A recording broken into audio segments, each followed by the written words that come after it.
بسم الله الرحمن الرحيم شركة جرائد maanta wuxuu ku saabsan yahay ciidankii loo qaaday Eritrea iyo xaaladda ka soo korortay sida la socotaan waxaa soo baxay warbixin ka soo baxday qaramada midoobay gaar ahaan guddi loo xil saaray baaritaanka tacadiyada xuquuqul insaanka ee ka dhacay gobolka Tigreega ee lagu dirsan yahay reportkaas waxaa ku qornaa in ay arkeen guddiga ciidamo Soomaaliyeed oo ah kuwii loo qaaday tababarka Eritrea oo ka soo gudbay xadka oo u soo dhawaaday meesha lagu dirsan yahay Aksum deegaanka la yiraahdo agteeda la socotaan hore waxaa u jiray kumanaan dhalinyaro Soomaaliyeed ah oo dawladdii uu hogaaminayay madaxweynaha xilligiisa dhamaaday Maxamed Cabdullaahi Farmaajo ay u qaadeen dalka Eritrea oo ilaa iyo hadda la la'aa meel ay jaani cirib ay dhigeen halka ay ku sugan yihiin waalidiintoodana maalin walba ay hortaagan yihiin warbaahinta ayna doonayaan cadaalad u raadinayaan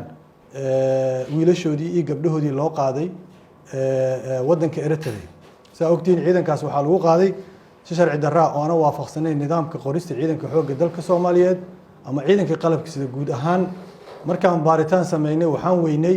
ciidamada qalabka sida booliska militariga iyo nabad sugidda meel ay ka tirsan yihiin iyo hanaan lagu qoray oo lagu qaaday ma jirin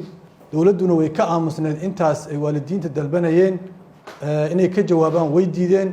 oo waa aragteen oo mar kasta oo la weydiiyay arrintaas way ka maagaan oo ka sagsaagaan maanta waxaa soo baxay oo cadaatay in ciidankaas ay qayb ka ahaayeen dagaalkii ka dhacay gobolka Tigreega ah haddaba way dhamaatay xilligii la isku qarinayay daaha gadaashiisa ama laga dhuumanayay mas'uuliyadda way dhamaatay waxaan dalbanaynaa in waalidiinta jawaab la siiyo waxaan dalbanaynaa in wiilashii Soomaaliyeed iyo gabdhihii loo qaaday dalka Eritrea ay dawladda ka jawaabto waan ogeyn horena waa u sheegnay waa ku celcelinay laakiin haddeertan waxaa soo baxday warbixin caalami ah oo qaramadii muddo ka soo baxday oo arrintii ka marqaati kacaysa waxaan u baaqayaa madaxweynaha xilkiisa dhamaaday inuu banaanka soo istaago mas'uuliyadda arrintaas oo qaado waxaan u sheegayaa shacabka Soomaaliyeed inuu rabo inuu isku qariyo doorashada uu raadinayana ku qariyo dambiyada oo dalkan ka galay oo ay kamid tahay in dhalinyaro Soomaaliyeed oo dagaal ugu diray deegaano kale oo ka baxsan Soomaaliya arrintaasna arrin ka baxsanayo la xisaabtankeedii mas'uuliyaddeed inaysan ahayn waxaan rabaa in la hadlo ra'iisul wasaaraha Roble oo hadda mas'uulka amniga dalka laguna wareejiyay meel fagaara iyo madal qaran intaba waxaan rabnaa inuu waalidiinta la kulmo waxaan rabnaa inuu jawaab ka bixiyo ciidankaas Soomaaliyeed ee dhalinyarada ee la qaaday meesha ay jiraan waxaan rabnaa inuu arrintaas ka gabanin oo banaanka u soo istaago oo cadeeyo mowqifkiisa arrintaas ku aadan maadaama hadda asaga uu ka yahay dalka ra'iisul wasaare xukuumaddiisana ay tahay xukuumadda xilgaarsiinta loo igmaday inuu arrintaas soo istaago oo ka hadlo oo mowqifkiisa ku aadan u cadeeyo la gurmado waalidiintaas la raadiyo ubadkoodii iyo ilmahoodii meeshaas loo qaaday inuu la raadiyo waxaan kaloo ugu baaqayaa madasha wadatashiga qaran xubnaha dadka ka ah dowlad goboleedyada ay ku jiraan sidaas oo kale inay mas'uuliyadooda qaataan waxaa la yiraahday waxaa jiray hadal taariikhi oo laga wariyay hogaamiyihii u dhaqaaqayay xuquuqda dadka madow ee wadanka Mareykanka Martin Luther King oo yiri injustice everywhere is a threat to justice everywhere cadaalad darrada meel ka dhacda waxay halis ku tahay cadaalad meel ka jirto nabadgelyo darrada meel ka dhacda waxay halis ku tahay nabad meel ka jirto saas daraadeed waxaan ka soo qaadaynaa waalidiintaas ilmahooda ay ka maqan yihiin anaga naga maqan yihiin oo waxa maqan ubadkeena ay yihiin oo ay deegaanadeena ka maqan waa huba shanta dowlad goboleedba dhalinyaro ayaa laga qaaday deegaanadooda ayaga aysan ogeyn markii la qoray saas daraadeed arrintan waa arrin national issue ah waa arrin qaran saas daraadeed inay madasha wadatashiga qaran arrintan si dhab ah oo degdeg ah oo serious ay uga hadasho waayo maadaama ay arrintii ay ku soo baxday warbixinada caalamiga oo mas'uuliyaddaas inay qaataan ayagana ugu baaqaya sidoo kale baarlamaanka labadiisa aqal ee ku meel gaarka xilligooda oo yahay ayagana sidoo kale qaasatan gudiyada amniga iyo difaaca waa inay arrintan mas'uuliyad iska saaraan ay u istaagaan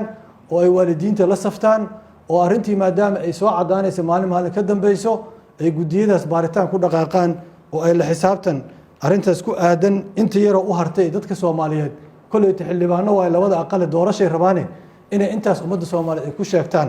oo ay xisaabtaas ay banaanka soo dhigaan ayagana ugu baaqaynaa runtii waa arrin aad iyo aad looga naxo arrintan in muddahan daba taagnayn dadku way nala yaabanayeen markaan lahayn ciidamadu meelo kale ka dagaalameen laakiin haddeertan waa arrin caalami ah oo bannaanka soo baxday annagana dee dadka Soomaaliyeed xaqooda iyo inay cadaalad helaan u taagnayn ayadaan dhibaato badan u marnay jidkaasaana ku taagannahay sidaas daraaddeed waa dhammaatay xilligii la isku qarinayay boorka xilligii laga dhuumanayay mas-uuliyadda farmaajo waxaa laga rabaa maanta inuu bannaanka soo istaago adduunkiia ku caddeeyey ciidankii halkan uu ka qaaday inay meel kale ka dagaalamayaan saas daraaddeed inuu mas-uuliyadda qaataan rabnaa oo bannaanka soo istaago oo wax badan oo ka dhuunta dadka Soomaaliyeed uusan ka dhuumanin waalidiintana uusan ka dhuumanin waxaan u sheegaynaa waalidiinta aan la safannahay oo wixii aan tabar leenahayna aan la garab taagannahay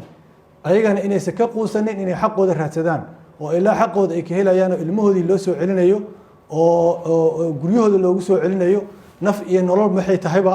kii dhintayna xataa loo sheego xaqay u leeyihiin waalidiintaas magdhowna laga siiyo sababta u dhintayna loo sheego kii noolna in loo keeno loo soo celiyo ayaa waalidiinta kula safannahay waxaan ugu sheegaynaa xaqooda in la raadinayno waa mahadsantihiin intaas ayuu ku saabsanaa maanta shirkeena jiraad wasalaamu calaykum waraxmatullahi wabarakaatu